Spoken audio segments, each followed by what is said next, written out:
बहुत बहुत धन्यवाद भाई शैलेंद्र जी जो बहुत ही इस कार्यक्रम का सफल संचालन कर रहे हैं। सर्वप्रथम करुणा के सागर विश्व रत्न विश्वविख्यात इस देश के प्रथम कानून मंत्री, महिला को आजादी का जीवन देने वाले परम पूज्य बाबा साहब जी के चरणों में श्रद्धा के सुमन अर्पित करते हुए और आज इस मीरपुर के अंदर जो हमारे साथ चल के आए हैं और मेरे सम्मुख बैठे हैं, मैं उनका बहुत बहुत दिली गहरा धन्यवाद करता हूं।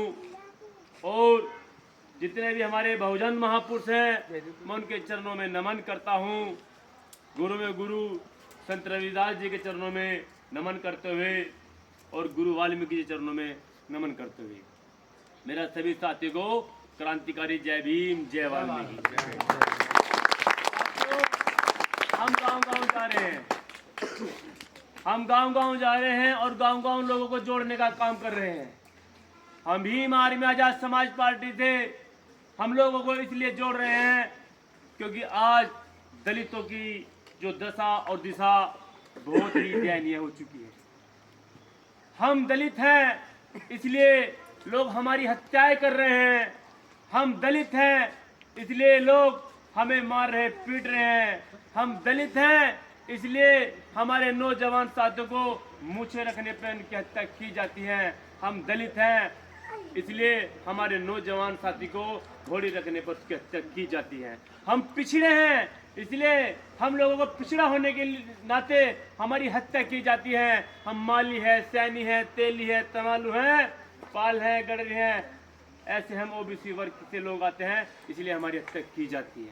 दुर्भाग्य है हमारे लिए। अभी सभी साथियों ने, और हाँ मैं बताना चाहता हूँ, और मुस्लिम लोगों को जो धर्म के नाम पे मारा जा रहा है इस देश के अंदर, आप देख भी रहोगे। मैं एक चीज बताना चाहता हूँ, अभी हमारे साथियों ने जिक्र किया कि हम लोगों को जो भीम आर्मी से जोड़ना चाहिए, हमें भीम आर्मी से जुड़ना चाहिए। हमारे साथियों ने अपने संबोधन में कहा। तो मैं आपको बताना चाहता हूँ, जब 2017 के अंदर सहारनपुर के अंदर एक बहुत बड़ा जातीय दंगा हुआ, उस जातीय दंगा में दलित समाज की महिलाओं तक को मारा गया, दलित समाज के नौजवान साथियों तक को मारा गया और दलित समाज की महिलाओं तक के स्तन काटे गए। अगर उसमें किसी ने आवाज उठाने का काम किया था तो चंद्रशेखर आजाद जी ने किया था। चंद्रशेखर आजाद जी ने दलितों की आवाज को उठाने का काम किया। जो दलित समाज पर अत्याचार हो रहा है, अत्याचार के खिलाफ आवाज उठाने का काम किया, तो यहाँ की भारतीय जनता पार्टी सरकार ने उन्हें राष्ट्रपति लगाकर जेल में डालने का काम किया। तो ये हमारे नेता के साथ ऐसा किया गया। यहाँ के तथाकथित मनुवादी नहीं चाहते कि इस देश के अंदर यहाँ का दलित, ओबीसी, पिछड़ा वर्ग, SC, ST, माइनॉरिटी, ये लोग इस देश के अंदर मजबूत हों। इन लोगों ने आज ऐसी व्यवस्था बना दी है, आप देख रहे होंगे। बाबा साहब ने जो संविधान हम लोगों को दिया है, उस संविधान के अंदर हमें ऐसे हक और अधिकार दिए कि हम लोग बहुत ही मजबूत होते जा रहे थे, लेकिन इन लोगों ने हमारे उन हक अधिकारों पर ऐसे कुठाराघात किया कि आज हमारी स्थिति बहुत ही कमजोर हो चुकी है। मैं आपको बताना चाहूँ, इस भारत देश के अंदर अगर मैं एक बात करूँ एक सफाई कर्मचारी की, तो सफाई कर्मचारी अब से 20 साल पहले जो परमानेंट नौकरी पे लगता था, जब इन लोगों ने देखा एक सफाई कर्मचारी वर्ग का व्यक्ति इस परमानेंट नौकरी के आधार पे अपने बच्चों को पढ़ा लिखा के बाबू बना रहा है, IAS बना रहा है, PCS बना रहा है, तो इन लोगों के पेट में दर्द होना चालू हो गया। और इन लोगों ने सबसे पहले उनकी नौकरियों को प्राइवेटाइजेशन किया। जो तनख्वाह उन्हें 30-40 हजार रुपए आज से 20 साल पहले मिलती थी, आज वही तनख्वाह 8-8, 10-10, 12 हजार रुपए में लाके समेट दी। बताइए 10 हजार में हम अपने बच्चों को क्या पढ़ा पाएंगे? 10 हजार में हम अच्छा मकान बना पाएंगे?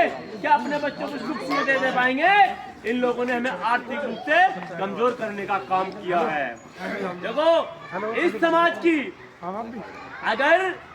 अगर मैं आपको बताना चाहता हूँ, किसी समाज को अगर कमजोर करना हो, अगर किसी समाज को कमजोर करना हो तो उसके आर्थिक रोजगार पर कुठाराघात कर दो तो वो नस्ते नाबूद हो जाता है। इसलिए यहाँ की सरकार भारतीय जनता पार्टी ने हमारे रोजगारों पे कुठाराघात किया और कुठाराघात ऐसे किया जो हमें सुख सुविधा मिलती थी आज वो समाप्त हो चुकी हैं। ये हमारे लिए दुर्भाग्य की बात है। लेकिन देश के अंदर मैं आपको बताना चाहता हूँ, इस देश के अंदर हमारी सबसे बड़ी ताकत वोट का राइट है। अभी हमारे साथियों ने बताने का काम किया, हमारे साथियों ने बताने का काम किया कि 26 जनवरी 1950 को जब बाबा साहब ने संविधान लागू किया तो उस संविधान में हमारे लोगों को, समाज के लोगों को बहुत बड़े हक और अधिकार मिले। बाबा साहब ने 26 जनवरी 1950 को जब संविधान लागू किया तो उसे मैंने गणतंत्र दिवस के रूप में मनाने का काम किया। सुनने लायक बात है, जब बाबा साहब ने संविधान लिखा तो हम संविधान 26 जनवरी 1950 को लागू किया गया और 26 जनवरी को हम गणतंत्र दिवस के रूप में मनाने का काम करते हैं। गण मीन्स जनता, तंत्र मीन्स शासन। उस दिन 26 जनवरी 1950 को जनता का शासन लागू हुआ। लेकिन एक क्वेश्चन पैदा होता है कि जब 26 जनवरी 1950 को भारत देश के अंदर जनता का शासन लागू हुआ तो वो कौन सा तंत्र था? 26 जनवरी 1950 से पहले, 26 जनवरी 1950 से पहले एक राजतंत्र था। यहाँ की प्रथा भारत देश के अंदर ऐसी थी कि एक राजा एक रानी के पेट से पैदा होता था। लेकिन बाबा साहब ने संविधान लिखकर इस भारत देश के अंदर एक राजा मत पेटी से पैदा करने का संविधान लिखा और जिस दिन लागू किया तो बाबा साहब बहुत खुश थे। लोगों ने पूछा कि ये बाबा साहब आज आप बहुत खुश हो, तो बाबा साहब ने कहा कि अब से पहले एक राजा एक रानी के पेट से पैदा होता था, लेकिन आज मैंने एक राजा एक महत रानी के पेट से पैदा करने का काम किया। बाबा साहब की संविधान की बदौलत थी। और जब बाबा साहब ने इस समाज के हक अधिकारों की बात करी और समाज को आगे ले जाने का काम किया और बाबा साहब ने समाज को आगे बढ़ाने का काम किया तो बाबा साहब हमारे बीच से रुखसत हो चुके थे। ये मिशन मूवमेंट रुक चुका था। ये जब मिशन मूवमेंट रुक चुका था तो हमें ऐसा लग रहा था कि अब हमारा कोई नहीं। लेकिन एक ऐसे व्यक्ति जो बहुत कम लोग उस व्यक्ति का नाम जानते हैं, मैं आज को आपको बताना चाहता हूँ। एक ऐसे महापुरुष जिनका नाम दीना भाना वाल्मीकि है, जो साहब काशीराम जी के गुरु थे। ये हमें जो याद रखना होगा और लोगों के बीच में जाकर बताना भी पड़ेगा। साहब काशीराम जी ने ही इस मिशन मूवमेंट को आगे बढ़ाने का काम किया। अगर इस मिशन मूवमेंट को और बाबा साहब के बारे में अगर किसी ने साहब काशीराम जी को जानकारी दी थी तो वो दीना भाना वाल्मीकि जी थे।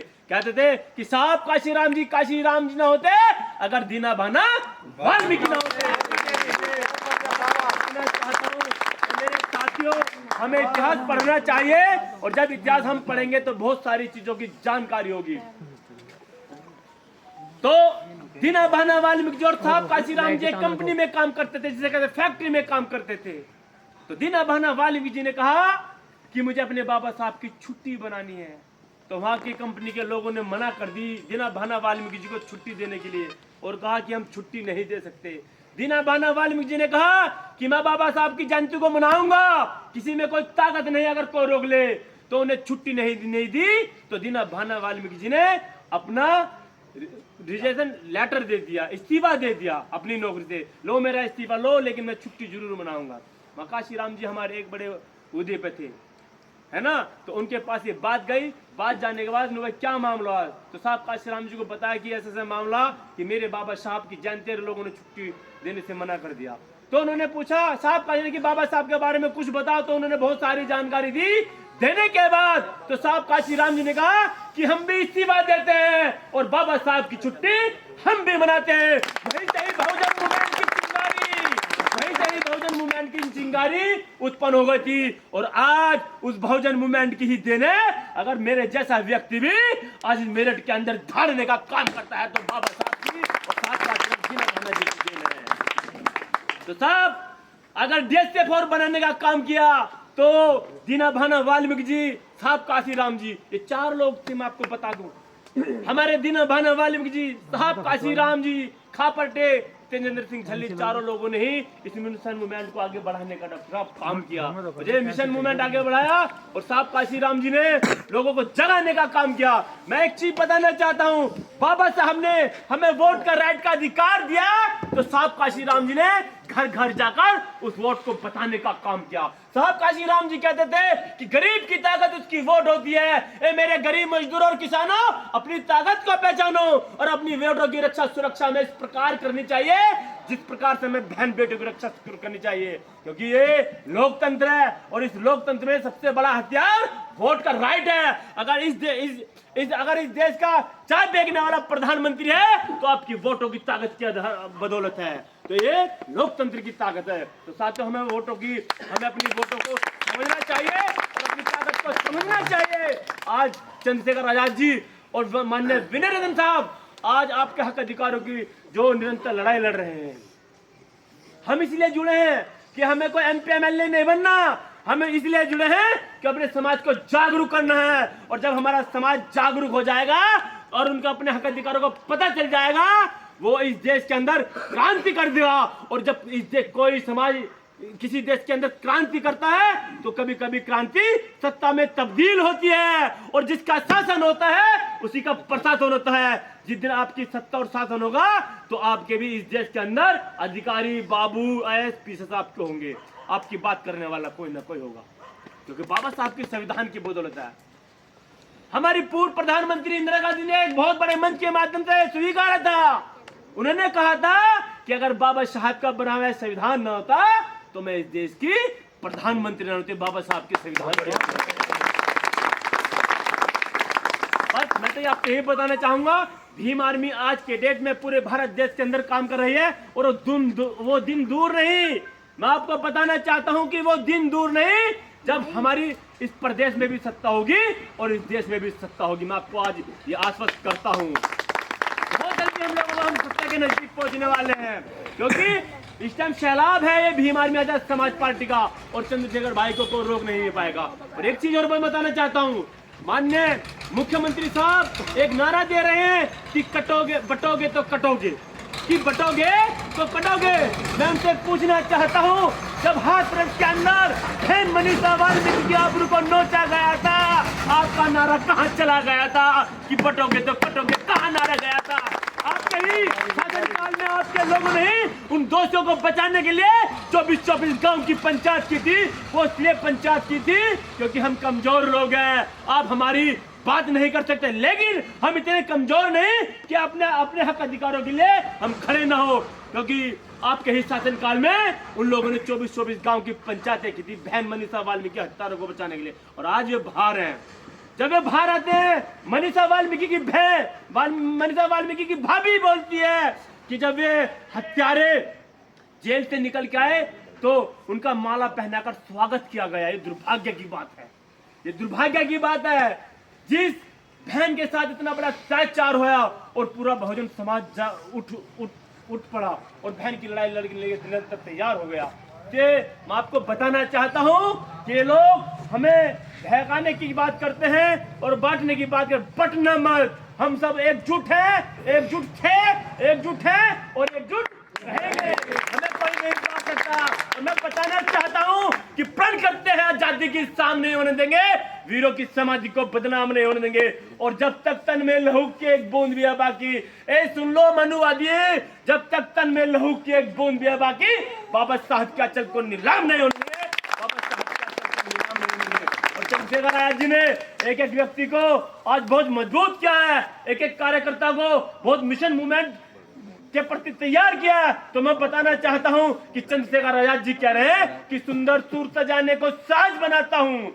अरे सुंदर सुर सजाने को साज बनाता हूं, 900 के परिंदे को बाज बनाता हूं, चुपचाप सुनता हूं शिकायतें सबकी। अरे चुपचाप सुनता हूं शिकायतें सबकी, तब दुनिया बदलने की आवाज बनाता हूं। समंदर तो परखता है हौसले कश्तियों के, अरे समंदर तो परखता है हौसले कश्तियों के, और मैं डूबती हुई कश्तियों को जहाज बनाता हूं।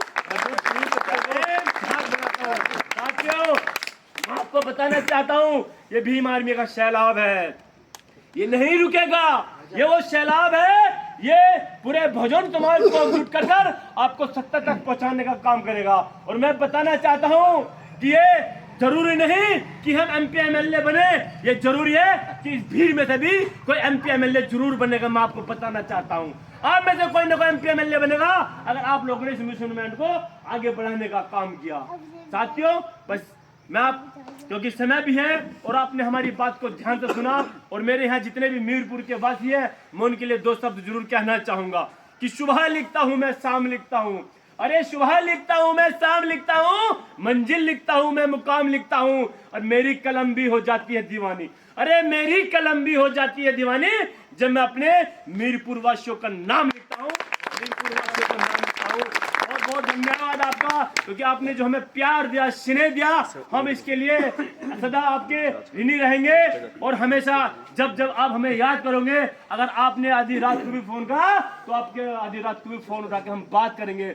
बहुत सारे लोग हैं नेता, बहुत सारे लोग आपको मिलेंगे जो रहेंगे मेरठ में और समस्या बताएंगे गाजियाबाद, लेकिन भीम आर्मी के लोग अगर मेरठ में है तो वो मेरठ में बताएंगे और आने में आपके पास देर नहीं करेंगे। अभी हमारे निक्की भाई ने बताया था कि जाना पहुंचे 100 नंबर की गाड़ी और वहां पहुंचे भीम आर्मी की गाड़ी। अभी आपने देखो, आपके पिछले गांव में हम गए थे और हम क्या गए थे, वहां जितने भी प्रशासन है, या तो इस केस को 2 दिन में खोल लो, न तीसरा दिन हमारा होगा, तीसरा दिन हमारा होगा। मैंने जब चंद्रशेखर आजाद भाई को फोन लगाया, माननीय राष्ट्रीय अध्यक्ष जी को फोन लगाया, और उन्होंने वीडियो कॉल के माध्यम से उस परिवार से बात की और मुझसे कही कि अध्यक्ष जी इस लड़ाई को मजबूत लड़ना, और ये हमारे परिवार के लोग हैं। और हमने तभी सीओ और एसओ जितने भी प्रशासन एसपी साहब से कहा कि ये मामला 2 दिन में नहीं खुलेगा तो फिर हमें मत कहना कि हम ये सड़क नीली नीली कर देंगे, और वो 2 दिन में मामला खुल गया।